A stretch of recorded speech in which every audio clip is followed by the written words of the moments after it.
탤런트 최민수 씨가 얼마 전에 보복 운전 시비로 기사가 난 것을 봤습니다. 최민수 씨의 그 불같은 성격 때문에 여러 번 사회적으로 또 여러 사건들이 있었던 것을 보게 되어집니다.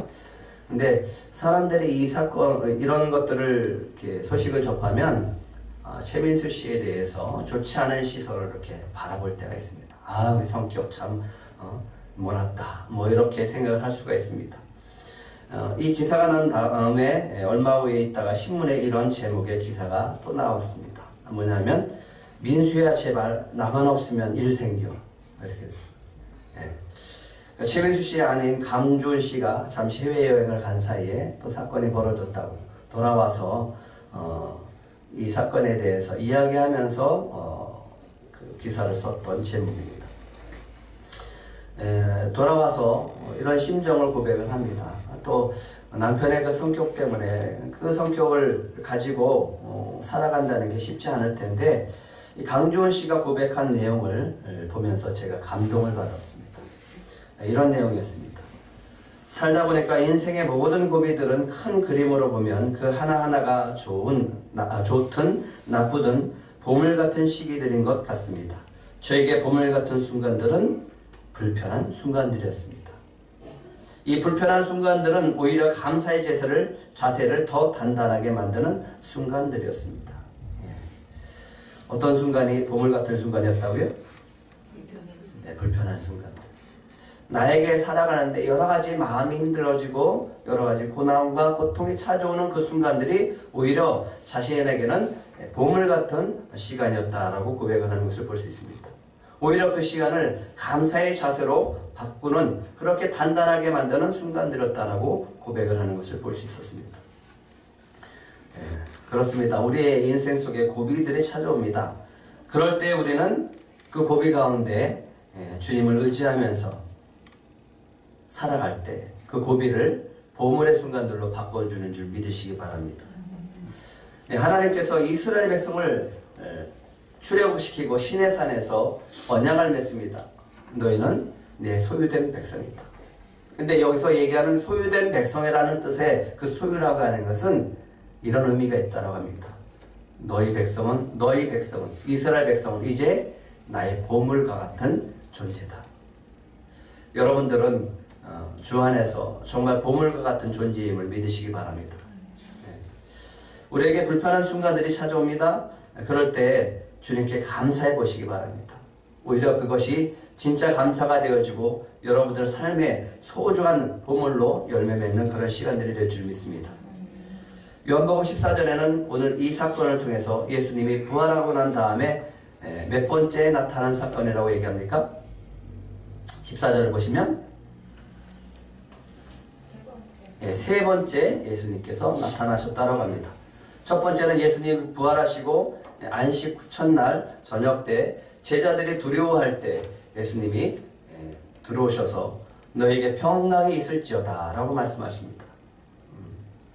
그때 제자들은 너무너무 두려웠어요. 부활을 믿지 못했어요. 근데 부활하신 예수님을 만나고 너무너무 놀랐죠. 그런데 그때는 도마가 없었어요. 그래서 예수님이 도마를 위해서 다시 나타나시는데 도마가 그랬어요. 도마가 뒤늦게 왔는데 예수님이 다녀가셨다라고 하는 거예요. 그래서 얘기합니다. 나는 못 믿겠다. 예수님이 부활한지는 나는 못 믿겠다. 내가 내 손가락으로 예수님의 못자국을 만져보고 예수님의 창자국을 내 손으로 넣어보지 않고는 내가 도무지 믿지 못하겠다라고 얘기를 합니다. 그러자 예수님이 8일 후에 다시 두 번째 나타나십니다. 도마를 위해서 나타나요. 그리고 도마에게 얘기합니다. 내 손자국에, 내 못자국에 손을 넣어보고 내 옆구리 창자국에 너 손을 넣어봐라. 그리고 나를 믿어라 라고 얘기를 합니다. 그때 도마가 얘기합니다. 주님은 나의 주님이시오 나의 하나님이십니다 라고 고백을 하게 되어집니다. 그런데 문제는 부활하신 예수님이 예전처럼 제자들과 함께 하시지 않는 거예요. 이전처럼 예수님이 늘 함께 하셨다면 마음이 변하지 않을 텐데 예수님이 계셨다가 나타나셨다가 사라지는 거예요. 그때 제자들이 방황하기 시작합니다. 제자들이 뭘 해야 될지 모르는 거예요. 우리가 운전할 때 주의를 잘 살피지 않으면 사고가 나는 겁니다. 그런 것처럼 우리가 주님을 바라보지 않고 딴 데 바라보면 우리 인생 속에서도 사고가 나는 겁니다. 부활하신 예수님이 제자들과 함께 하시지 않자 베드로가 시선을 다른 데로 돌려요. 내가 뭘 해야 되나? 내가 뭘 해야 되나? 그러다가 갑자기 생각합니다. 그래, 옛날로 돌아가자. 옛날처럼 물고기나 잡으러 가자 라고 얘기를 합니다. 그러자 다른 제자들이 나도 물고기를 잡으러 가겠다 라고 해서 그들이 함께 물고기를 잡으러 가게 되어졌습니다. 그런데 그날 제자들이 함께 물고기를 잡는 날 한 마리도 잡지 못하는 거예요. 아무것도 잡지 못하는 거예요. 근데 사실 뱃사람들이 물고기를 잡기 위해서 배를 타고 나가서 그물을 던졌는데 한 마리도 잡지 못했다면 그거는 기적입니다. 베드로는 오늘 기적을 경험하고 있는 겁니다. 그런데 베드로가 이게 처음이 아니었어요. 전에 예수님을 만났을 때, 예수님이 베드로의 배에 올라탔을 때 예수님이 얘기하십니다. 깊은 데로 가서 그물을 던져라. 근데 그 전날 밤에 베드로가 뭘 했냐면 밤새도록 고기를 잡으려고 했지만 한 마리도 못 잡았어요. 그 순간에 예수님 앞에 베드로가 이렇게 얘기합니다. 우리들이 밤이 새도록 수고하였을 때 잡은 것이 없지만은 말씀을 의지하여 내가 그물을 내리리이다. 그래서 그물을 내렸어요. 내렸더니 정말 그물이 찢어지도록 고기를 잡는 역사가 일어났습니다. 그때 베드로가 예수님 무릎 앞에 엎드려서 얘기합니다. 주여 나를 떠나소서 나는 죄인이소이다. 예수님께서 베드로에게 얘기합니다. 이제 너는 사람 낚는 어부가 되리라. 우리 인생에 있어서 언제가 위험한 시기인지 아십니까? 여러분들의 인생에 있어서 예수님이 보이지 않을 때, 예수님이 느껴지지 않을 때 그때가 가장 위험한 시기입니다. 아무리 내가 바라는 대로 모든 것이 이루어지고 있다고 할지라도 주님이 안 보이면 그것은 문제입니다. 모든 것이 다 형통케 되어지는 것 같고 모든 것이 잘 풀리는 것 같을지라도 주님이 안 보이면 그거는 위험한 겁니다. 내가 계획한 대로 착착 되어지고 모든 일이 이루어진다 할지라도 주님이 보이지 않으면, 주님이 느껴지지 않으면 그거는 위험한 겁니다. 왜냐하면 한순간에 다 무너질 수 있기 때문에 그렇습니다. 내가 쌓은 것 하나님이 훅 불어버리면 한순간에 다 날아가는 겁니다. 예수님 오늘 베드로의 시선을 주님께 돌리기 위해서 밤새도록 물고기를 잡으려고 해도 한 마리도 잡지 못하게 하십니다. 이 불편한 순간을 통해서 주님이 원하시는 것이 있습니다. 뭐냐 하면 베드로가 다시 주님 바라보기를 원하십니다. 여러분들의 인생 속에서 불편한 자리가 있다면 그거는 주님께서 주님을 바라보라고 하는 사인인 줄 믿으시기 바랍니다. 그래서 예수님을 말씀하십니다. 한번 같이 읽어볼까요? 요한복음 15장 5절 시작. 나는 포도나무요 너희는 가지라. 그가 내 안에 내가 그 안에 거하면 사람이 열매를 많이 맺나니 나를 떠나서는 너희가 아무것도 할 수 없습니다. 우리는 스스로 열매를 맺을 수 없는 존재라고 하는 것. 내가 뭔가 하는 것 같아서 된다고 하더라도 그거는 열매가 아니에요. 주님을 떠나서는 아무것도 할 수 없다라고 하는 믿음이 너무 좋은 거예요. 너무 귀한 거예요. 왜냐하면 그것을 통해서 주님의 열매를 맺게 하시기 때문에 그렇습니다. 성령께서 붙잡아 주시지 않으면 우리가 결단하고 우리가 뭔가 행하려고 하는 그 계획들, 그것이 우리의 뜻대로 다 이루어지지 않습니다. 주님을 붙잡고 주님의 인도하심 따라 살아갈 때 그것이 진정한 성공의 길임을 믿으시기 바랍니다. 불편한 순간들이 찾아올 때도 그 순간 주님을 바라볼 때 그 불편함이 곧 보물로 되어줄 줄 믿습니다. 한눈 팔지 말고 주님만 바라보고 나가시길 간절히 바랍니다. 이럴 때 예수님이 나타나셨어요? 누굴 위해서 나타나셨을까요? 세 번째 나타난 것은 누굴 위해서 나타나셨을까요? 네, 그렇죠. 베드로를 위해서 나타나신 거죠.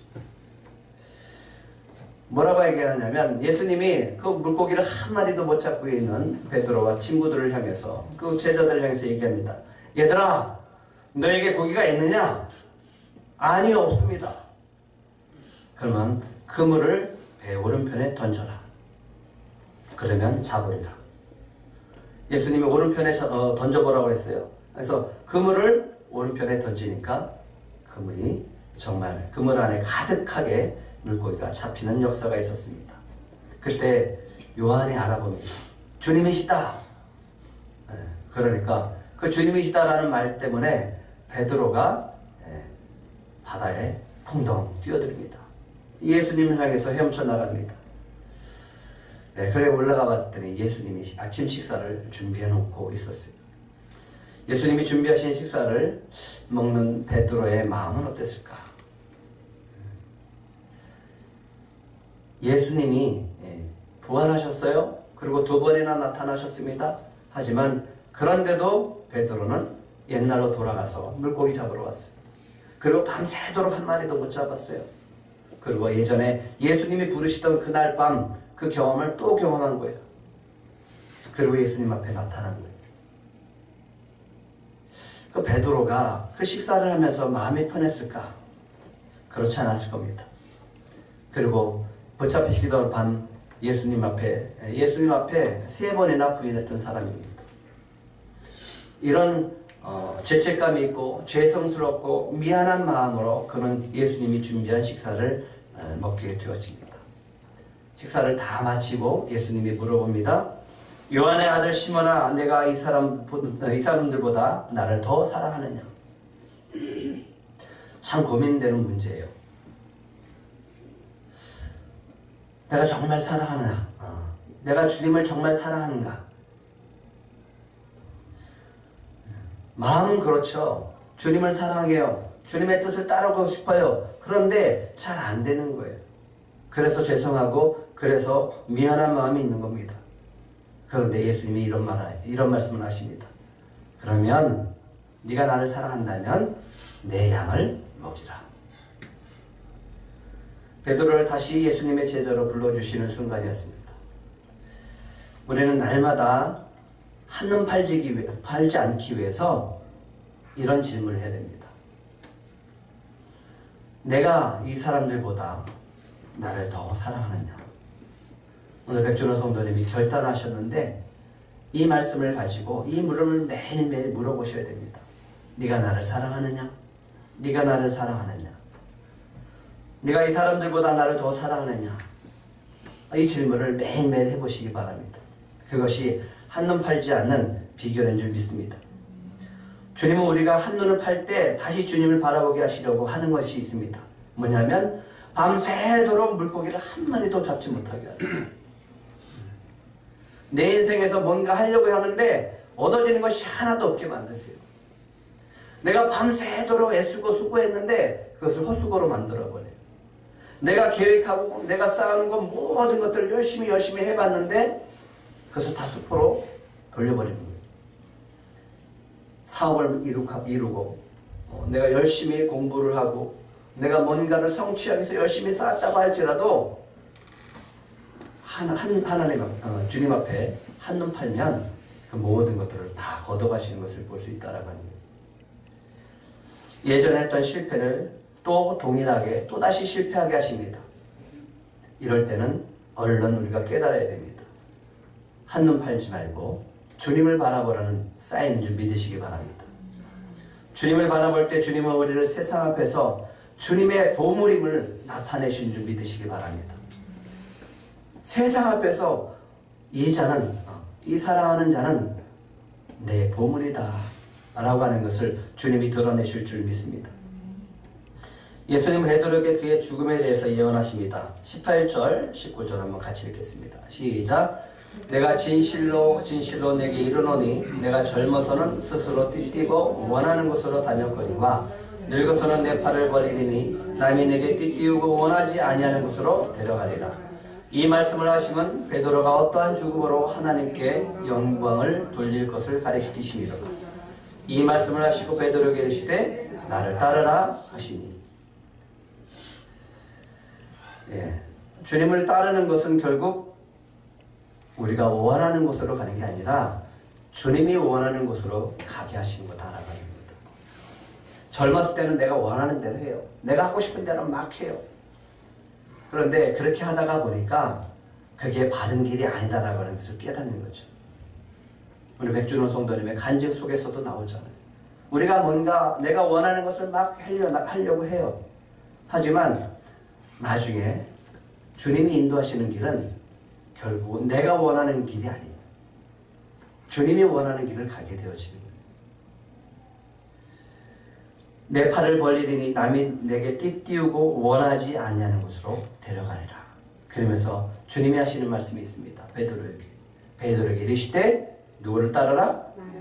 나를 따르라.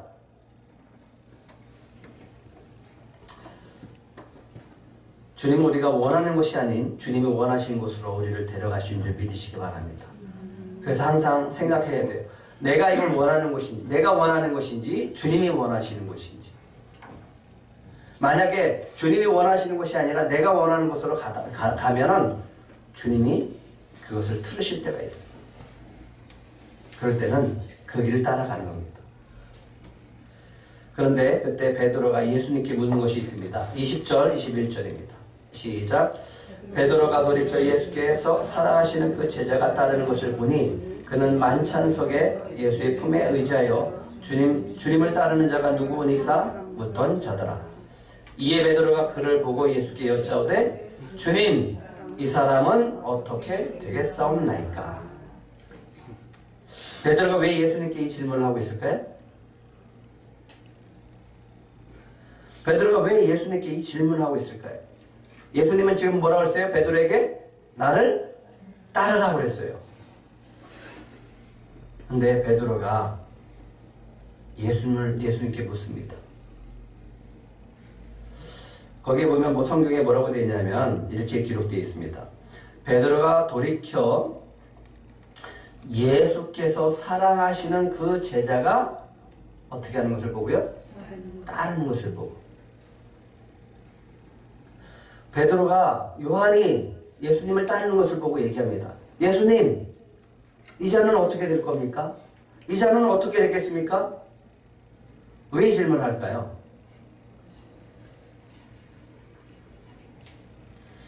베드로는 지금 요한을 경쟁자로 보고 있어요. 혹시라도 베드로가 요한이 자기보다 더 사랑을 받으면, 혹시라도 더 좋은 자리를 얻게 되어지면, 더 높은 자리를 얻게 되어지면 그게 걱정이 되는 거예요. 예수님, 제가 원하지 않는 곳으로 간다고 하셨는데, 내가 지금 나를 따르라고 하셨는데 지금 따르긴 하는데요, 이 요한은 어떻게 되겠습니까? 그러자 예수님께서 베드로에게 이렇게 말씀하십니다. 22절입니다. 시작. 예수께서 이르시되 내가 올 때까지 그를 머물게 하고자 할지라도 내게 무슨 상관이냐? 너는 나를 따르라 하시더라. 그게 무슨 상관이냐? 요한은 요한의 길이 있다. 너는 너의 길이 있다라고 하는 거예요. 왜 자꾸만 돌이켜 뒤돌아보고 옆 사람을 쳐다보냐? 한눈 팔지 말아라. 그리고 나를 따르라. 우리로 하여금 한눈 팔게 하는 것이 있습니다. 뭔지 아십니까? 네. 주님의 길을 따라가는데 자꾸만 한눈 팔게 하는 게 있어요. 뭐냐면 경쟁의식이에요. 네. 그리고 열등감입니다. 네. 남편 때문에 우울증을 앓고 있었던 부인이 있었습니다. 남편은 회사에서 완벽하고 빈틈없는 사람이었어요. 그래서 인정받는 사람이었어요. 직원들에게 한없이 잘해주는 사람이에요. 친절하고 자상한 사람이에요. 그래서 모든 여직원들이 남편이라면 저런 사람이어야 된다라고 그렇게 뽑고 있는 사람이에요. 고액의 연봉도 받고 있었습니다. 그렇게 실력도 있었습니다. 회사에서 항상 인기가 있었고, 그래서 항상 참 여성들에게 부러움을 사는 그런 남성의 모델로 뽑히는 사람이었습니다. 그런데 밖에서는 그렇게 친절하고 자상하고 인기가 있었던 남편이 집에만 들어오면 달라집니다. 가족들에게 큰 소리를 치는 거예요. 그리고 신경질적으로 반응합니다. 모든 것이 자신의 결정대로 이루어져야 돼요. 아내가 커피잔을 사려고 해도 물어봐야 돼요.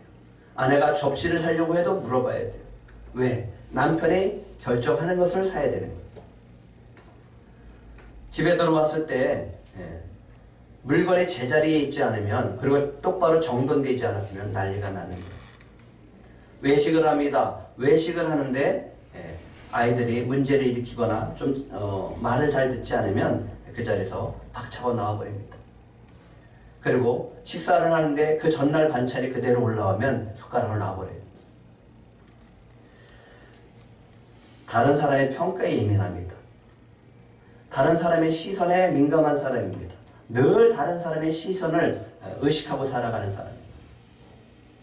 이런 성격 때문에 아내가 우울증에 걸려버립니다.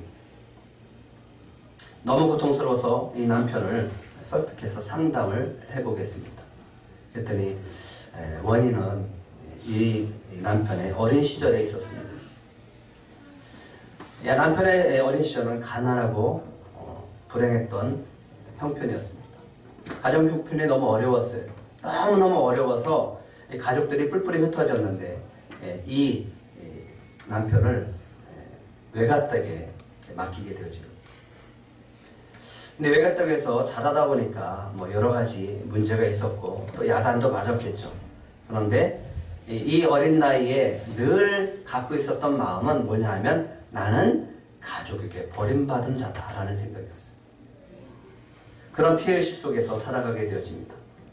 그러다 보니까 야단을 한번 맞으면 이렇게 생각을 하는 거예요. 우리 집이 부자였다면 이렇게 살지 않았을 텐데, 저 사람들이 나한테 이렇게 대하지 않을 텐데, 늘 이런 피해의식 속에 살아가게 되어집니다. 학교를 들어갔어요. 친구들과 비교를 하는 거예요. 친구들은 가방도 새 거고 학용품도 새 거고 도시락 반찬도 정성스럽게 싸와요. 근데 자기는 교복도 물려받은 거고 가방도 물려받은 거예요.